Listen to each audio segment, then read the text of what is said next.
ప్రియమైన సహోదరి సహోదరులారా, మీకు శుభవార్త. 2025 సంవత్సరంలో మొత్తం 365 అంశాలను మీతో పంచుకోబోతున్నాము. జనవరి 1వ తేదీ నుండి ప్రతిరోజు ఒక అంశము మరియు దానికి సంబంధించిన వాక్యమును పంచుకుంటాము. దయచేసి ఆ వాక్యములను వినండి, ధ్యానించండి మరియు ఆశీర్వదించబడండి. దయచేసి సబ్స్క్రైబ్ చేయండి మరియు మీ స్నేహితులతో పంచుకోండి. ధన్యవాదాలు.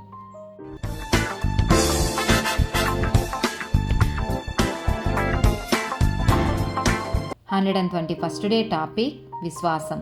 రోమిలకు రాసిన పత్రిక 4వ అధ్యాయము 13వ వచనము.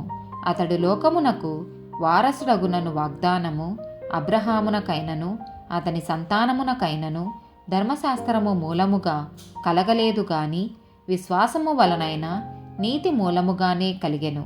రోమిలకు రాసిన పత్రిక 10వ అధ్యాయము 17వ వచనము. కాగా వినుట వలన విశ్వాసము కలుగును, వినుట క్రీస్తును గూర్చిన మాట వలన కలుగును. ఎఫెసీలకు రాసిన పత్రిక 2వ అధ్యాయము 8, 9 వచనాలు. మీరు విశ్వాసము ద్వారా కృపచేతనే రక్షింపబడియున్నారు.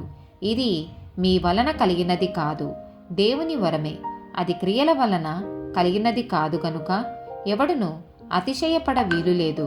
హెబ్రీలకు రాసిన పత్రిక 11వ అధ్యాయము 6వ వచనము.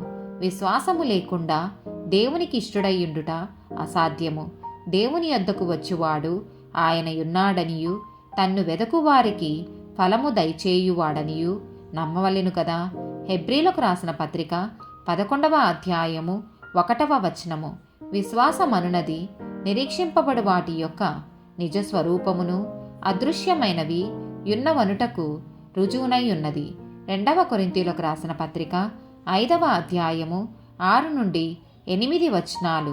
వెలిచూపుల వలన కాక విశ్వాసము వలననే నడుచుకొనుచున్నాము గనుక ఈ దేహములో నివసించుచున్నంత కాలము ప్రభువునకు దూరముగా ఉన్నామని ఎరిగియుండియు ఎల్లప్పుడూ ధైర్యము గల వారమై ఉన్నాము. ఇట్లు ధైర్యము కలిగి ఈ దేహమును విడిచిపెట్టి ప్రభువునొద్ద నివసించుటకు ఇష్టపడుచున్నాము. యాకోబు రాసిన పత్రిక 2వ అధ్యాయము 17వ వచనము. అలాగే విశ్వాసము క్రియలు లేనిదైతే అది ఒంటిగా ఉండి మృతమైనదగును. ఆమేన్.